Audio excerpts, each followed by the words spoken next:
rugilah kalau kita tidak berdoa, karena kita tidak berdaya dan Allah yang kuasa atas segalanya. Dan Allah nyuruh kita berdoa, dan Allah senang kalau kita berdoa. Alangkah sombongnya kalau kita tidak minta tolong kepada yang sangat senang menolong. Dan doa tidak doa pasti beda hasilnya.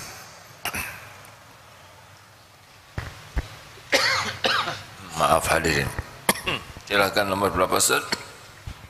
71. Fadol. Bismillahirrahmanirrahim. Kitab Al-Hikam nomor 71. Ma qadaka syai'un mislul wahmi. Tiada sesuatu yang dapat memimpin atau menuntun engkau seperti angan-angan atau bayangan yang kosong. Waham ialah tiap-tiap angan-angan terhadap sesuatu selain daripada Allah, yang berarti angan-angan terhadap sesuatu yang tidak mungkin terjadi. Tiada yang dapat memimpin, menuntun kita kecuali seperti angan-angan. Jadi memang kita pasti punya keinginan.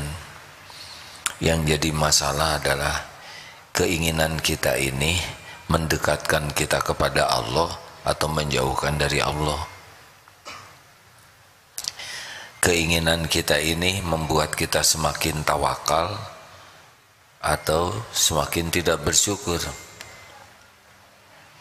karena kebahagiaan itu diberikan oleh Allah kepada orang yang qanaah, bukan kepada orang yang banyak keinginan.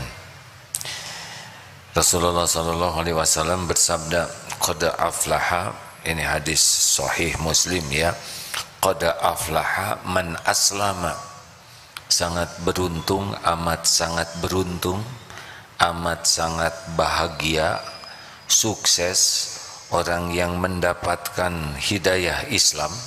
Qad aflaha man aslama wa ruzika kafafan, dan Allah memberikan kecukupan. Jadi bukan keberlimpahan rezeki, bukan banyak, tapi cukup. Jadi bahagia itu tidak pada banyaknya, tapi pada cukupnya. Apa artinya sepatu banyak tidak ada yang cukup? Ya, banyak belum tentu merasa cukup, tapi yang cukup pasti cukup. Banyak itu tidak jelas, tapi cukup itu terukur. Nah, sudah jelas dalam hadis riwayat Muslim ini bahwa kebahagiaan itu bukan pada banyak, jumlah yang banyak, tapi kepada kecukupan. Ruziko kafafan. Yang ketiga, Rasulullah mengisyaratkan wa qana'ahullah wa qanna'ahullahu, dan diberikan qanaah, Allah memberikan qanaah kepadanya bima atahu, dengan apa yang Allah berikan kepadanya. Satu, orang itu kalau diberikan Islam udah sangat beruntung. Yang kedua, Allah memberikan rezeki yang cukup, tidak banyak tapi cukup. Karena banyak belum tentu cukup. Kalau keinginannya lebih banyak dari jumlah yang banyak itu tetap tidak cukup. Dan yang ketiga, qanna'ahullahu bima atahu, dan dia diberi Allah hati yang puas, merasa sangat senang dengan apa yang Allah berikan kepadanya. Timbul pertanyaan, oh, orang yang diberikan warujiko kafafan ini adalah orang yang terhormat. Jadi dia tidak mengidam-idamkan apa yang di tangan orang lain, apalagi meminta-minta. Jadi dia dibuat cukup oleh Allah, dan tercukupi tidak hanya di hati dan juga pada fisiknya, sehingga dia tidak merendah, tidak meminta-minta, tidak mengharapkan. Karena kalau tangan sudah terbuka begini ke atas, sudah seperti ini, tangan di bawah mengharapkan, itu mau setinggi apapun pangkat jabatan pasti hina, pasti dia rendah dibanding dengan yang memberinya.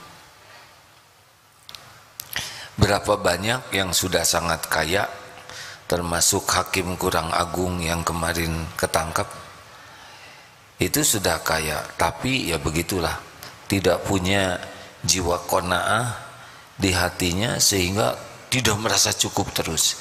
Dan ini merupakan salah satu siksaan, karena orang akan diperbudak dengan apa yang diangan-angankannya.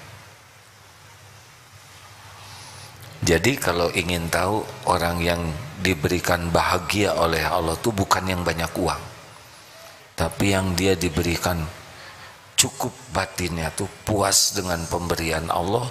Dan dia tidak, misalkan dia punya handphone, dia tidak pusing dengan handphone kiri kanannya, walaupun handphonenya jadul, dia puas. Dia tidak sibuk dengan ini keren, itu tidak. Dia tidak sibuk dengan merek, karena dia perlunya segitu dan dia sudah puas. Dulu pernah ada takdir ke Korea, handphone belum seperti sekarang. Diajak ke sebuah pabrik handphone. Nah, diskusi dengan seorang engineer-nya di sana, karena handphonenya itu tidak ada kameranya. Ketika ditanya, kenapa saudara di pabrik handphone pilih handphone tidak punya kamera? Jawabannya sederhana, karena saya pakai handphone untuk saya dengar. Kamera waktu itu masih belum bagus, kamera handphone. Jadi kalau orang sudah sesuai keperluan saja sudah enak. Hati-hati hadirin sekalian, gaji dinaikkan berapapun, kalau tidak punya jiwa qanaah, pasti tidak bahagia, karena nanti dia akan ingin lagi. Sekarang nyicil motor bekas, naik gaji ingin motor baru, naik lagi gaji ingin ganti model baru, terus begitu. Padahal keperluan dia bukan merek motor, bukan cc motor, keperluannya terbatas. Makanya ciri orang yang bekal qanaah tuh sangat bisa membedakan antara perlu dan ingin. Kalau ingin ini nafsu banyaknya, bukan tidak boleh punya keinginan, tapi di sana ada nafsu. Nah, orang yang qanaah itu dia puas dengan, dan Allah cukupi betul keperluannya. Ada yang nanya, wah kalau pelajaran Islam seperti ini, Islam gak maju-maju dong. Saudara, rezeki itu Allah yang ngatur. Bukan karena pintar kita dapat rezeki, bukan karena kerja sangat keras, bukan karena kerja cerdas, kerja berkualitas. 5 As itu yang didengungkan di Darut Tauhid, kerja keras, kerja cerdas, kerja berkualitas, kerja tuntas, kerja ikhlas, itu bukan masalah jumlah rezeki, ini masalah amal soleh. Kita kerja keras sebagai amal soleh, kerja cerdas sebagai amal soleh, kerja berkualitas sebagai amal soleh, kerja tuntas, kerja ikhlas, amal soleh. Perkara rezeki itu urusan Allah. Dibukanya kepada siapa saja, kapan bentuknya, jumlahnya, kapan ditahan, kapan diambil, suka-suka Allah saja. Dan itu tidak ada kaitan dengan kepinteran. Banyak yang pinter juga, ya begitulah ya. Itu ada kemarin dokter jadi Ya begitulah, saya tidak mau bicara profesi karena bukan berarti jelek ya profesinya, tapi kata orang ini tidak sebanding dengan gelar doktornya. Berapa banyak itu yang leha-leha juga banyak rezekinya karena bapaknya kaya dan meninggal mendadak ya. Sudahlah, tidak usah riweuh, mendingan syukuri yang ada. Kalau kita diberikan punya keinginan boleh, ingin punya rumah boleh tidak? Boleh. Tapi yang memberi rumah itu adalah Allah. Tapi harga-harga sekarang naik. Kalau Allah mau ngasih, Pak, mau harga berapapun pasti terjadi. Kalau Allah tidak mau ngasih, Pak, walaupun kita punya, nggak kebeli aja. Jadi tidak usah panik dengan BBM naik. Pertama, dari dulu gua naik, masih hidup ya, mau hidup. Yang kedua, rezeki dari Allah tuh tidak tergantung BBM naik atau tidak. Di Inggris, negara yang begitu makmur, sekarang tingkat kesulitannya kalau dibaca tuh ya, sangat tidak terbayangkan di negara maju sampai mau cari makan saja sulit. Anak-anak di sekolah sampai ngemut permen karena malu, mistingnya tuh kosong. Ya, tidak ada yang aneh. Sesuka Allah saja, dibuka, ditahan, diambil. Dan bagi kita sama saja semua itu, ladang amal. Silakan yang pengen punya rumah, tuh di sana tuh ada rumah-rumah yang bagus di Cipaganti. Saudara tahu bayar listriknya berapa? Gaji 5 juta, listrik 10 juta, cuman setengah bulan kita ngemut listriknya tuh. Paling ngemut kabel di sana. Kan ada itu biasa ngontrak oleh saudaranya, udah daripada ngontrak itu aja, tinggal di rumah saya yang nggak kepake itu besar, senang, pindahlah ke sana. Mulai stres ya nggak, asal bayar aja listriknya, ternyata listriknya aja setengah gajinya itu. Pindah lagi sekarang ke kontrakannya. Tidak usah pengen yang hanya membuat kita letih. Ada pelatihan cepat kaya, pelatihan apa tuh, bagaimana? Ya terserahlah, yang mau ikut boleh. Tapi saya lihat santri ikut pelatihan gitu aja, nggak cepet juga ya. Yang agak cepet kayaknya tuh yang ngadakan pelatihannya aja. Itu mah Allah hadirin, bulat hati kita tuh Ar-Razzaq, Allah yang membuka, yang menahan, melapangkan, menyempitkan, ngambil, Allah. Pada waktunya ada, bekal ada. Pada waktunya sempit, bekal sempit. Pada waktunya diambil, bekal nggak ada. Gak apa-apa, bagi kita semuanya adalah ladang amal. Diberi kita syukur, ditahan kita sabar, diambil kita ridho, nggak ada ruginya. Nanti gimana? Nanti ada lagi hadirin. Maaf ya, jangan tersinggung. Ini kan wajah yang kurang jelas rezekinya, ya kan? Kalau ngandelin gaji, dari dulu sudah wafat ini ya. Berapa banyak yang tidak punya gaji sama sekali, tidak jelas itu mau makan apa besok, tidak jelas, dan tetap hidup. Maaf, semoga Kang Dud dan Isoh tidak kecil hati. Teh Isoh 46 tahun berbaring, Ndud berbaring 42 tahun. Maaf kalau kurang akurat, gak bisa kemana-mana. Tetap saja rezekinya yang datang. Betul? Jadi sudahlah. Kalau punya ingin, pertama tanya, ini keinginan saya ini disukai Allah atau tidak. Jangan sampai suka menurut nafsu. Kalau kira-kira ya ini tidak melanggar syariat nih, kalau saya ingin ini, misalkan ingin Ferrari misalkan, ya itu yang kecil itu ya gak apa-apa, ingin sesuatu, Allah suka enggak. Yang kedua, kita harus minta tolong ke Allah, ini teh baik tidak untuk kita, ini benar atau tidak. Yang kedua, baik atau tidak, ada halalan ada thayyiban, ya ini yang kita inginkan halal, tapi kan belum tentu thayyib. Coba kalau duren halal atau tidak? Kata siapa? Tergantung duren siapa yang saudara makan, ya enggak? Ada duren nganggur ditelan, durennya halal, tapi ngambil duren orang jadi tidak halal.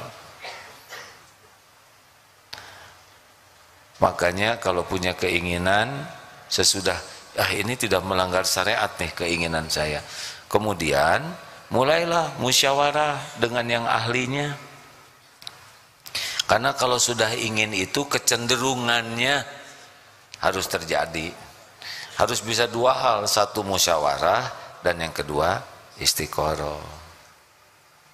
Dan harus sangat siap, jadi tidak jadi itu gak ada masalah. Tidak penting keinginan kita itu terjadi, yang penting adalah dipilihkan oleh Allah yang terbaik. Jangan suka ngotot ya kalau dunia, karena yang kita inginkan belum tentu yang terbaik. Yang paling pedih tahu tidak, yang sangat menginginkan, yang memang di lauh mahfud gak ada catatannya, itu udah pasti paling apes itu. Bagaimana supaya tidak? Ya minta tolong ke Allah. Kalau nggak ada ya nggak usah ingin. Misalkan ini santri naksir, santri akhwat, padahal tidak ada catatannya jodoh di sana, udah apes aja itu. Ternyata jodoh teman, ya aduh lebih ngeri lagi. Sudah mending istiqoroh, ya Rob, ini gejala apa ini? Kenapa kalau bukan jodoh pakai cinta? Allah kan lihat setiap lirikan, ya kan? Dia ngelirik terus, tanam saja oleh Allah rasa suka, walaupun tidak ada jadwal bekal jodoh. Kan tidak ada satupun lirikan yang luput dari pengetahuan Allah. Ya'lamu kha'inatal a'yun wa ma tukhfis sudur. Allah tahu setiap khianat mata dan apa yang disembunyikan di hati. Astagfirullah. Memang yang lebih berat lagi adalah yang diberi kemampuan bisa beli apa aja karena uangnya ada. Aduh, ini bisa tidak ada ujungnya tuh keinginannya tuh. Baru beli, ini kurang cocok warnanya. Itu ada yang warna, bisa beli lagi tuh. Padahal nambah barang, nambah urusan, karena pasti harus diurus. Nambah biaya, nambah pikiran, nambah kotor hati, dan yang terberat adalah nambah hisabnya. Sambil bicara begini, sambil mikir barang-barang yang ada ini, astagfirullahaladzim. Jadi sambil ceramah tidak ada menerawang ini, sepeda ada berapa ya? Astagfirullah. Apa kita bagikan saja gitu? Tapi rasanya belum waktunya ya, karena banyak yang berharap.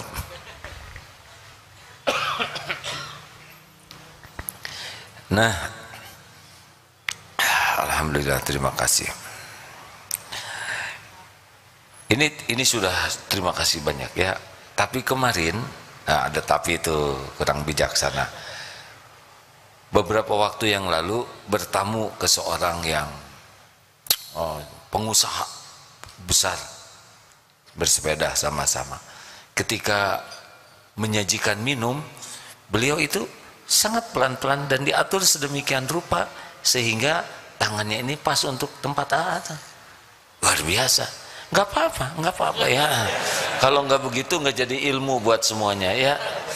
Jadi beliau nyimpennya itu simpen, tapi beliau belokkan segini sampai kira-kira tangan ini ngepas ke sini. Pada waktu mau keluar, kan ada helm sepeda, mau saya ambil, oh jangan, beliau bawakan helm itu. Sederhana memang ya, simple. Dibawa sampai dekat sepeda, lalu diserahkan ketika mau naik sepeda, kemudian tidak berbalik kecuali kitanya sudah pergi. Ini ada Rasulullah SAW ini.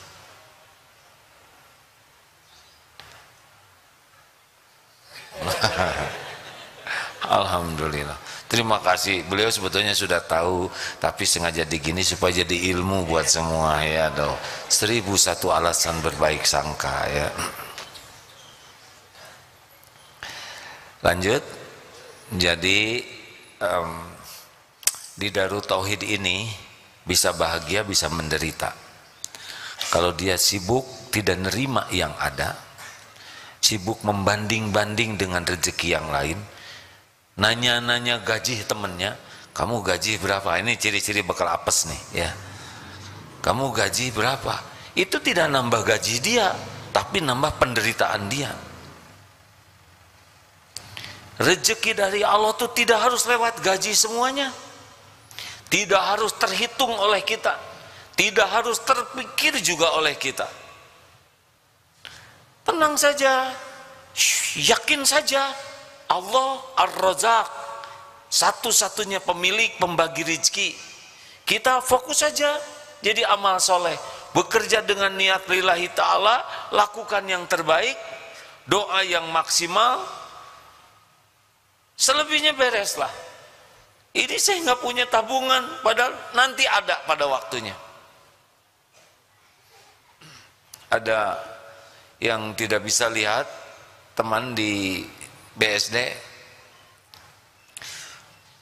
istrinya juga tidak bisa lihat, pandangannya sangat terjaga, punya anak 2. Suatu saat dikirim makanan 2 paket waktu musim COVID. Apa yang beliau lakukan? Boleh enggak paket ini untuk teman saya? Malah yang dipikirkan temannya. Bagaimana Bapak, nanti ini cukupnya cuma 2 minggu paket ini? Enggak apa-apa, insya Allah nanti juga ada lagi rezekinya. Tidak ada yang mau dipijat karena waktu COVID kemarin nggak bisa pakai remote ya, pijatannya nggak kerasa. Qadarullah, ada jalan jualan kerupuk.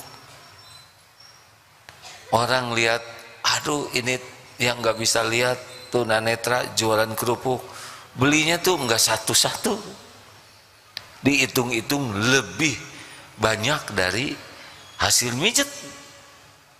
Tidak pernah terbayang dagang kerupuk yang tidak pernah dilihat kerupuk itu seperti apa. Kemarin jumpa lagi, gimana Pak Agung jualannya? Alhamdulillah, sekarang yang jualan kerupuk banyak sekali, yang awas juga pada jualan sekarang. Bahkan nawarin ke saya mau jualan kerupuk, padahal saya lagi jualan kerupuk. Bagaimana perasaan Pak Agung dengan ada orang-orang yang banyak jualan? Oh, tidak apa-apa, itu kan Allah yang ngebagikan rezeki. Mereka mungkin sedang terbatas rezeki dari pekerjaan lain, tidak ada beratnya tuh. Beliau yang ngasih rezeki Allah, yang dagang yang lain juga rezekinya dari Allah. Tapi berkurang tidak ini yang ya memang sekarang cuma 4-5 bungkus sehari dibanding dulu, tapi sekarang banyak yang dipijet gitu. Karena kalau mijet kerupuk kan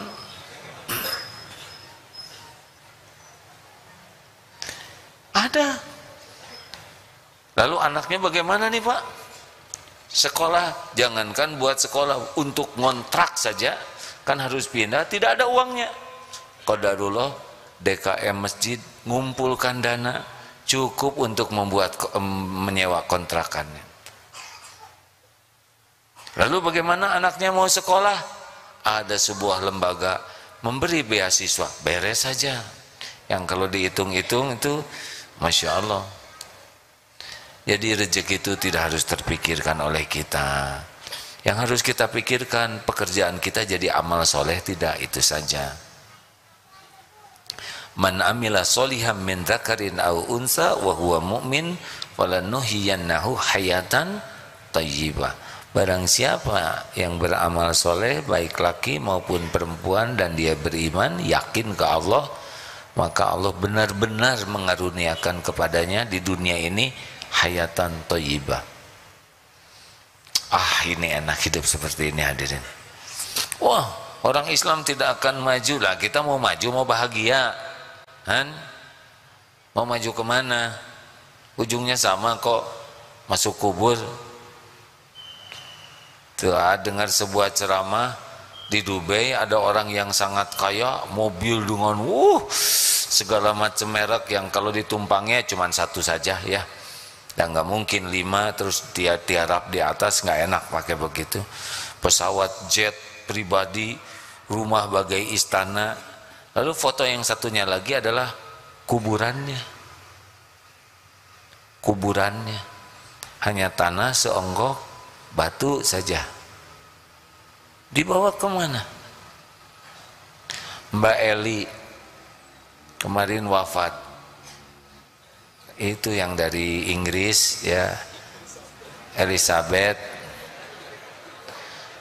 So akrab katanya, soalnya Mbak Eli, Ce Eli lah ya, Ce Elizabeth.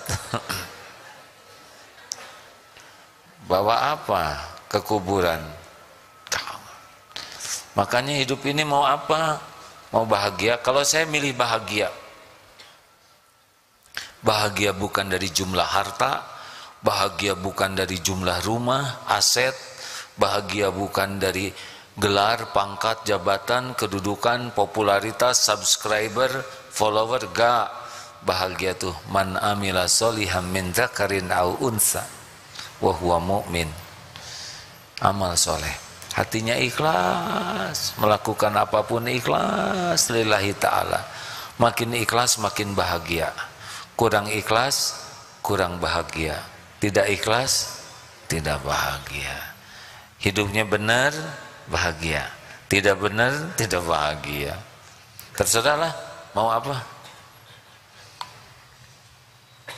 Ya, karena saya sudah agak lama di dunia ini, sudah ngerasain capeknya.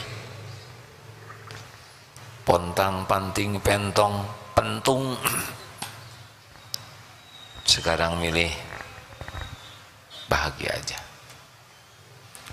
Bahagia itu jangan berharap apa-apa dari selain Allah. Lakukan yang terbaik, Allah saja. Gak usah nunggu-nunggu, gak usah ngarep-ngarep, gak akan kemana-mana. Yang Allah berikan pasti ketemu, yang Allah tidak berikan tidak ketemu. Lakukan aja yang terbaik. Gak usah pusing apa yang akan datang ke kita, gak akan kemana-mana, gak ketukar, gak meleset, gak bisa dihalangin. Apa? Allah sedang mendengarkan. Tidak ada kebaikan bisikan-bisikan, kecuali bisikan, cuma 3 bisikan yang baik tuh. Bisikan ngajak orang buat sedekah, bisikan amar ma'ruf nahi mungkar, dan bisikan untuk membawa kedamaian. Makanya saya bisik-bisik. Ya, sudah segitu aja. Ada pertanyaan? Gak usah banyak keinginan, gak ada yang ngasih. Mending banyak berbuat saja yang terbaik. Silakan, ada yang mau menambahkan Ustaz? Quran surah Ar-Ra'd surah ke-13 ayat ke-26. A'udzu billahi minasy syaithanir rajim. Allahu yabsutur rizqa liman yasha'u wa yaqdir wa farihu bil hayatid dunya wa mal hayatud dunya fil akhirati illa mata'. Allah melapangkan rezeki bagi siapa yang Dia kehendaki dan menyempitkan bagi siapa yang Dia kehendakinya. Maka bergembira dengan kehidupan dunia, padahal kehidupan dunia dibandingkan akhirat hanyalah kesenangan yang sedikit. Nah, yang paling gampang mah syukuri yang ada. Nanti kok akan ada. Walaupun kita tidak ingin, kalau perlu kan Allah udah tahu keperluan kita. Nanti akan diadakan oleh Allah, percayalah. Asal kita ridho, kita lakukan yang terbaik, kita bersyukur, nanti pada waktu kita perlu akan ada. Percayalah hadirin, Allah sudah tahu keperluan kita, lebih tahu dari kita sendiri. Selama ini saja dicukupi, cuman karena kita jarang menafakuri apa yang Allah beri ke kita, itu yang membuat kita curiga terus, sibuk dengan memikirkan, cemas yang belum ada. Sibuk dong dengan apa yang sudah diberikan oleh Allah, jangan sibuk dengan yang belum ada. Gak bisa yakin ke Allah kecuali bisa menafakuri.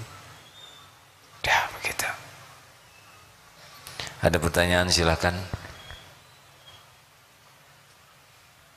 Kalau tidak ada cukup, alhamdulillah. Mau apa Pak? Menanya, alhamdulillah. Sebentar, pakai mikrofon ya.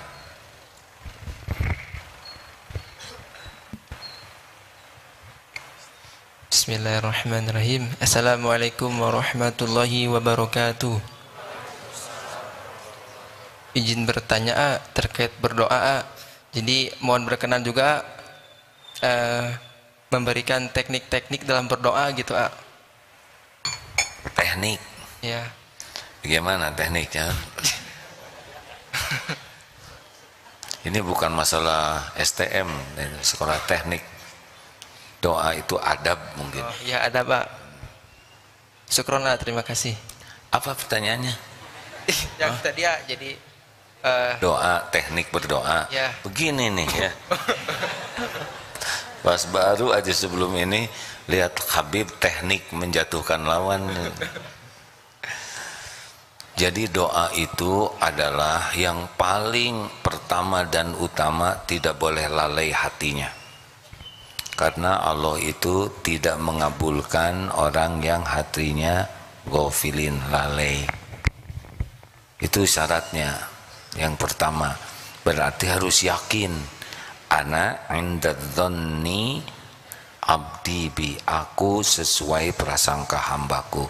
Karena yang dilihat Allah tuh sebelum mulut, sebelum tangan, hati dulu. Innallaha la yanzuru ila suwarikum wa amwalikum walakin yanzuru ila qulubikum wa amalikum.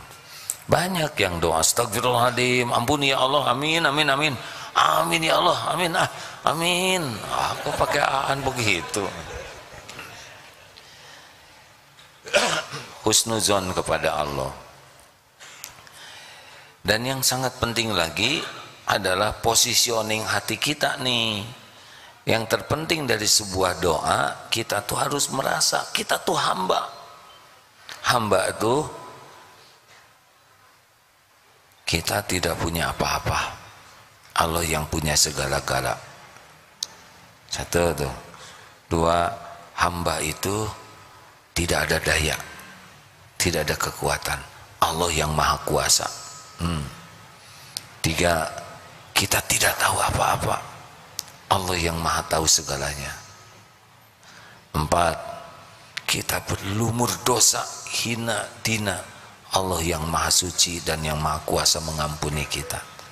Harus ngaku dulu tuh positioning hamba. Jangan, ya Allah gimana ya, udah waktunya ditolong nih saya, udah jadi selevel itu. Ya Rob, teman-teman saya udah pada nikah, masa saya belum, jangan gitu. Itu kan jadi selevel hadirin. Atau seperti yang gimana, gak boleh. Habis kita tuh di bawah. Kita harus merasa posisi kita tuh bagai telur di ujung tanduk, kerbaunya Kaligata. Jadi benar-benar tidak ada lagi yang bisa nolong selain Allah. Benar-benar itu, hati itu harus yakin kepada Allah, yakin kepada janji jaminan Allah dan posisi kita sebagai hamba. Adab-adab lainnya ada tuh di buku doa. Bacalah browsing gampang sekarang ya. Yang agak jarang itu adalah amalan hatinya. Menghadap kiblat dalam keadaan wudu, karena doa itu kan ad-du'aul huwal ibadah. Itu yang sahih. Ada lagi hadis ad-du'a'u mukhul ibadah, itu dianggap doif, tetapi karena banyak yang senada, jadi memang doa itu saripatinya ibadah. Doa itu ada dua jenis, ada doa dalam bentuk memuji Allah, itu doa juga, karena afdhalu doa alhamdulillah, doa yang paling afdol itu alhamdulillah. Dan ada yang doa dalam bentuk permintaan. Jadi kalau kita memuji-muji Allah itu bagian dari penting dari doa. Makanya adabnya pertama kalau doa itu puji Allah dengan asmaul husna, ismul azam. Kemudian solawat. Solawat itu ada 3 tempatnya. Ada yang di awal saja, ada yang di awal dan di akhir, tapi ada yang di awal, di tengah, di akhir juga bersolawat. Karena solawat itu yang mengangkat doa kita. Kalau nggak pakai solawat nggak ngangkat. Kemudian ya memuji Allah, minta ampun dulu, karena ini penting gerbangnya. Kita lihat coba bagaimana doa Nabi Yunus ya, yang melepaskan dari kesulitan. La ilaha illa anta, tauhid dulu. Tiada ilah yang berhak disembah selain Engkau ya Allah. Padahal beliau sulit sekali itu. Gelapnya malam, dimasukkan ke gelapnya lautan, dimakan oleh ikan, ada dalam perut ikan, gelap, 3 kegelapan. Yang kedua, subhanaka, husnuzon ke Allah, maha suci Engkau, tidak ada yang salah dari perbuatan Allah. Walaupun kenyataannya beliau ditelan ikan, nggak ada suudzon sama sekali. Ini pasti tindakan Allah yang benar. Baru yang ketiga, inni kuntu minaz zalimin, saya ini manusia zalim. Allah maha suci, kita zalim. Kita Nabi Adam coba, apa nyalahin setan? Ya Allah, Engkau tahu kan kami begini gara-gara ditipu setan, hancurkan setan. Enggak. Ini lagi Hawa pakai ikut-ikutan pengen. Enggak. Rabbana zolamna, ngaku zolim. Banyak sedekah kalau ingin diijabah. Kenapa? Karena nanti doa yang disedekahin itu ngebantu sekali. Dan sedekah tuh agak nendang lah gitu ya. Kalau sedekah 2.000, misalkan ada peminta-minta atau siapa tuh yang nyapu di jalan, 2.000, tadi 50.000, mana yang 2.000? Jadi tekor doanya, jelebet aja yang kita tuh, aduh, ya Allah. Nah, ketika menengadahkan tangan, boleh jadi itu ditolong. Ya, ibu-ibu ada pertanyaan? Ini ada tamu dari mana? Tidak ada? Nggak ada? Alhamdulillah. Terima kasih. Tidak ada lagi pertanyaan? Silakan.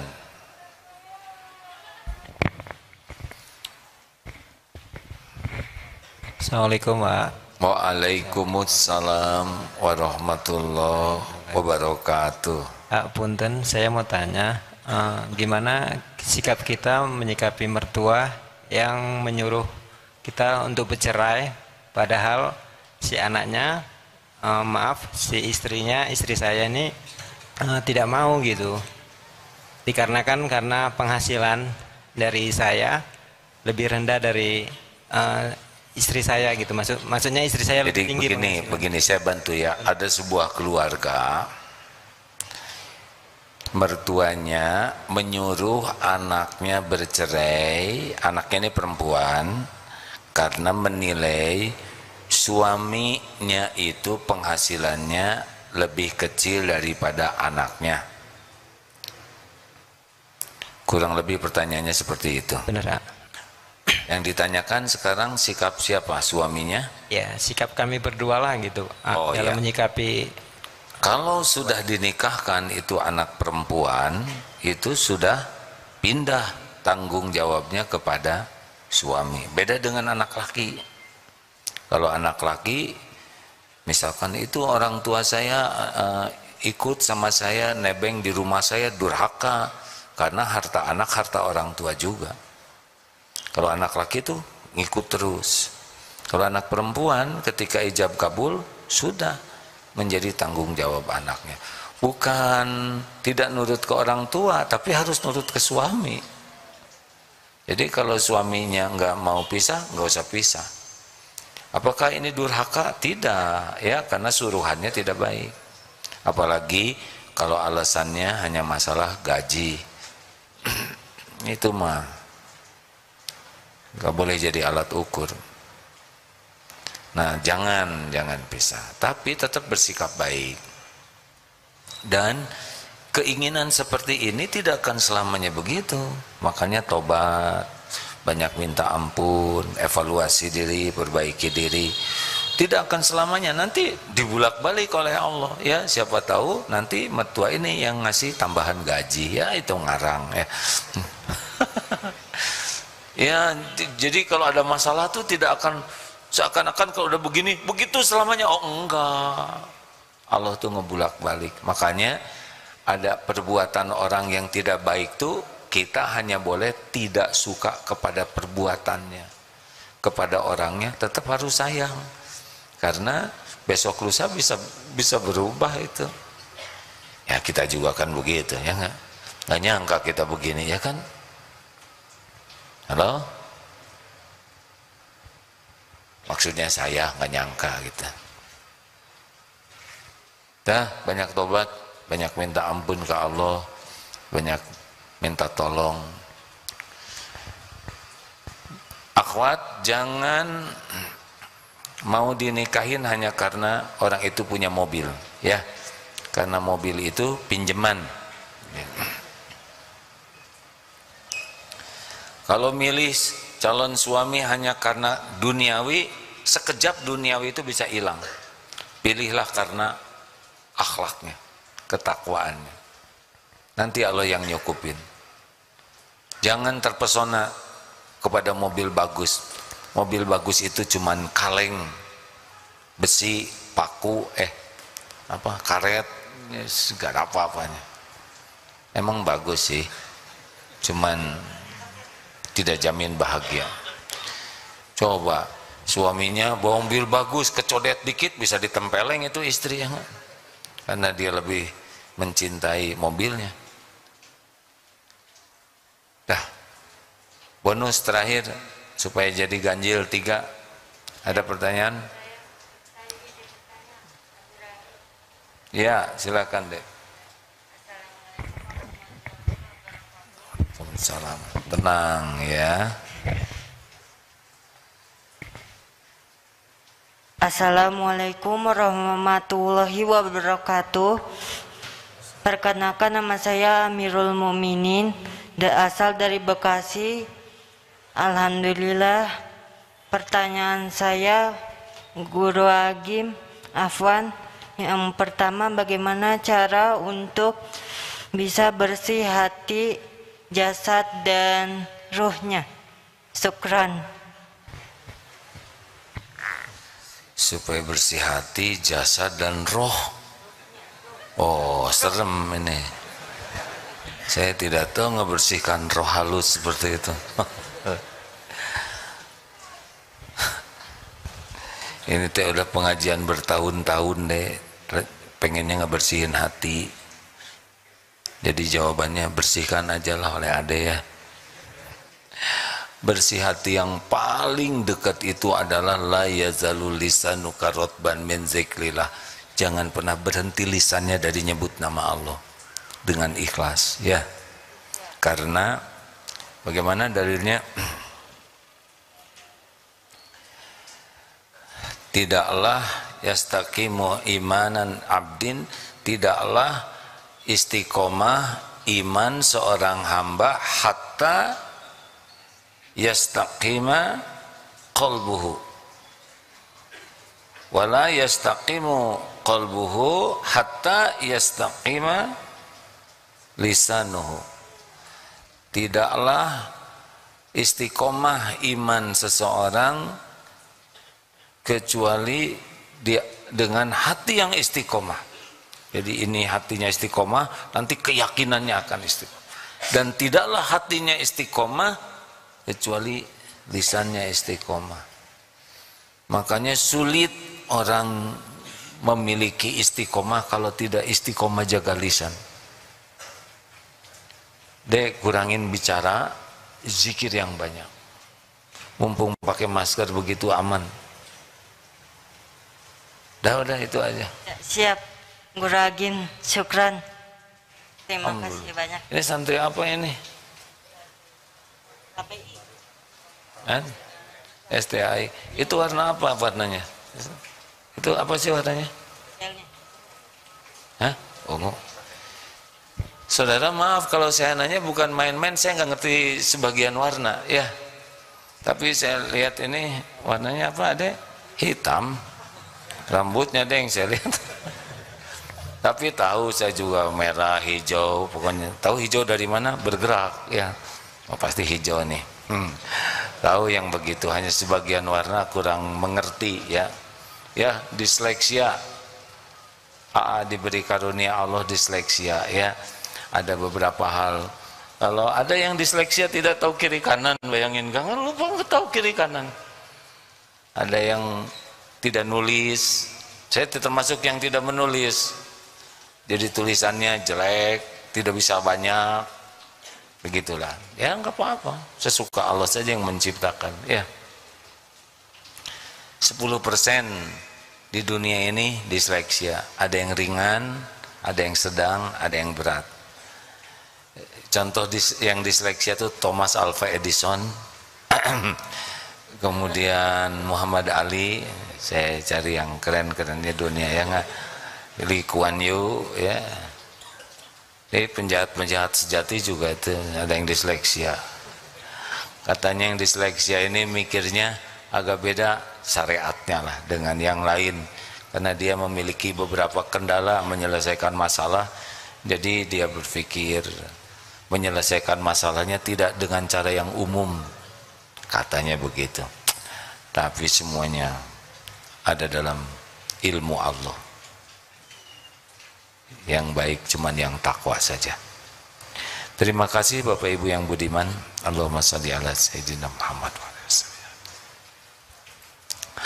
Alhamdulillahirabbil alamin, ya Allah. Allahumma inna nas'aluka bi annaka lakal hamd la ilaha illa anta wahdaka la syarika lak ya Hannan ya Mannan badi'us samawati wal ard dzul jalali wal ikram ya arhamar rahimin irhamna. Doa yang maha menatap, berkahilah ya Allah. Umur yang tersisa ini ampuni kami ya Allah. Ampuni kami lebih banyak melupakanmu daripada mengingatmu. Ampuni duniawi ini sangat memenuhi pikiran dan hati kami, sehingga sedikit sekali kami mengingatmu. Ampuni ya Allah, dunia ini masih tampak mempesona sehingga kami sering terpedaya. Ya Allah, tampakkan dunia ini sebagaimana Engkau tampakkan kepada Rasulullah dan para kekasih-Mu. Jangan biarkan dunia ini tampak indah ya Allah.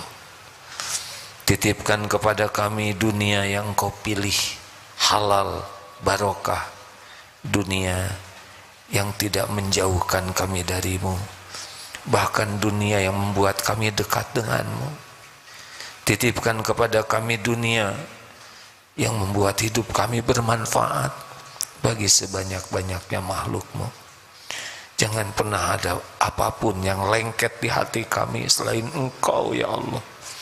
Allahumma inna na'udzubika min an nusyrika bika syai'an na'lamu wa nastaghfiruka lima la na'lamu. Kami berlindung kepadamu ya Allah dari menyekutukan Engkau dengan apa-apa yang kami tahu, dan kami mohon ampun darimu dari apa-apa yang kami tidak tahu. Ya Allah, jangan biarkan nafsu memperdaya, memperbudak, dan menjerumuskan kami. Karuniakan kepada kami nafsu yang Engkau rahmati ya Allah, nafsu yang membawa kebaikan bagi dunia akhirat kami. Ya Rabb, jangan biarkan kami menginginkan kecuali apa yang Engkau sukai. Lindungi kami dari keinginan yang membuat kami tergelincir dan terhijab darimu. Duhai Allah, Engkau lah yang maha tahu kapan hidup kami berakhir. Jadikan hari-hari yang tersisa ini benar-benar berbahagia bersamamu setiap saat.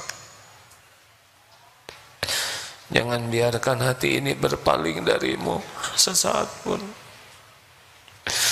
Jangan biarkan ada yang mencuri hati ini darimu. Ya Allah, jadikan setiap saat hanya bersamamu, hanya di jalanmu, hanya untukmu ya Allah, hanya agar kami bisa pulang berjumpa denganmu. Jangan biarkan ada kerinduan yang menggebu di hati ini selain rindu ingin bisa berjumpa denganmu ya Allah. Sehina, sebusuk, sekotor apapun diri kami, Engkaulah yang kuasa mengampuni, menyelamatkan kami. Allahumma inna nas'aluka ridhaka wal jannah wa na'udzubika min sakhatika wan nar. Rabbana atina min ladunka rahmah wa hayyi' lana min amrina rasyada. Ya muqallibal qulub tsabbit qulubana ala dinik. Rabbana la tuzigh qulubana ba'da idh hadaitana wa hab lana min ladunka rahmah innaka antal wahhab. Allahumma arzuqna al-istiqamah. Allahumma ighfir lana wa li walidina warhamhum kama rabbawna shighara. Allahumma ighfir lil mu'minina wal mu'minat wal muslimina wal muslimat al ahya'i minhum wal amwat. Rabbana atina fid dunya hasanah wa fil akhirati hasanatan wa qina adzabannar. Subhana rabbika rabbil izzati amma yasifun. Wassalamun alal mursalin walhamdulillahi rabbil alamin. Alhamdulillah. Alhamdulillah. Subhanakallahumma bihamdik asyhadu alla ilaha illa anta astaghfiruka wa atubu ilaik. Assalamualaikum warahmatullahi wabarakatuh. Jazakallahu khair Ustaz.